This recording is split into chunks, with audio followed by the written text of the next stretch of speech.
Everyone, তোমাদের সাথে আজকে আমি কিছু জিনিস শেয়ার করব, তার জন্য এই ভিডিওটা করা।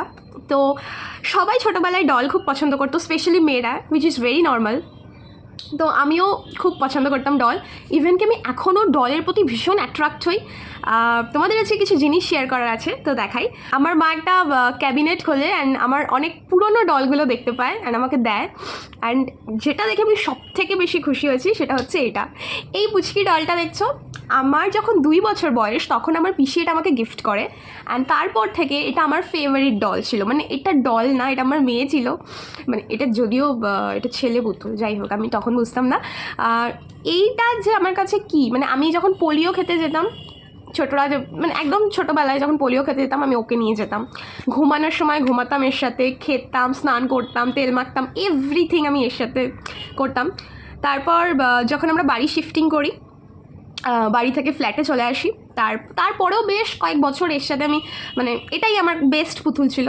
তারপর হঠাৎ করে এটার পা খুলে যায়, ছিঁড়ে যায়, এত মানে এটাকে নিয়ে আমি সারাদিন খেলতাম। দেন আমার বাবা আমাকে একটা সেম এই পুতুল এরই বড় সাইজ এনে দেয়, উইচ ইজ দিস। দেখো সেম টু সেম, কিন্তু দেখতে পাচ্ছ সেম টু সেম, বাট এটা বড়। বাট এটা হচ্ছে কি আমি সাজিয়ে রাখতাম, কখনোই আমি এটা নিয়ে তেমন একটা খেলিনি, বা এটা আমাকে ততটাও অ্যাট্রাক্ট করতো না যতটা এটা করতো। তো তারপর আরও একটা পুতুল, মানে এটা একটা বার্থডেতে দেয়, দেন তারপরের বার্থডেতে এই পুতুলটা দেয়। দেখো কত সুন্দর এগুলো সব আমি সাজিয়ে রাখতাম, ঠিক আছে। এইটা একটা কিউট ডল, দেখো এটার অবস্থা খুব খারাপ। এটাও আমি খুঁজে পেয়েছি ওই ক্যাবিনেট থেকে, আমার পুরোনো দিনের পুতুলগুলোর মধ্যে এইগুলো আছে। তারপর এই গনুটা তো আমার মনে হয় সবার ছোটোবেলায় একটা করে ছিল, আমারও আছে। আমার প্রচুর ডল আমি আজকে বার করেছি, যদিও এখানে আমি সব দেখাচ্ছি না, কারণ এগুলো মানে খুব স্পেসিফিক যে ডলগুলো আমি তোমাদের দেখাচ্ছি, আমার খুব স্পেশাল এই ডলগুলো, তার জন্য এদেরকে দেখাচ্ছি। তার মধ্যে এটা হচ্ছে আমার one of the favourite doll, যেকে আমি ভীষণ ভালোবাসি। আর এটাকে খুঁজে পেয়ে যে আমি কতটা হ্যাপি হয়েছি আমি তোমাদের বলে বোঝাতে পারবো না। আর এগুলো তো সবসময় আমার ঘরে, আমার বেডরুমে এগুলো সাজানো থাকে।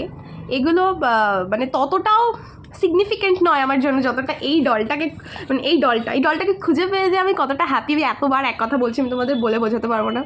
আমি আমার মাকে বলে দিয়েছি আমি এটাকে নিয়ে এবার থেকে আবার থাকবো, মানে জাস্ট এটাকে পেয়ে আমি খুব খুশি হয়ে গেছি। সো আমি আমার সব ডলের কালেকশন একদিন তোমাদের দেখাবো, একটা ডেডিকেট ভিডিও বানাবো। তো ভিডিওটা লাইক করে দিও, চলো টাটা।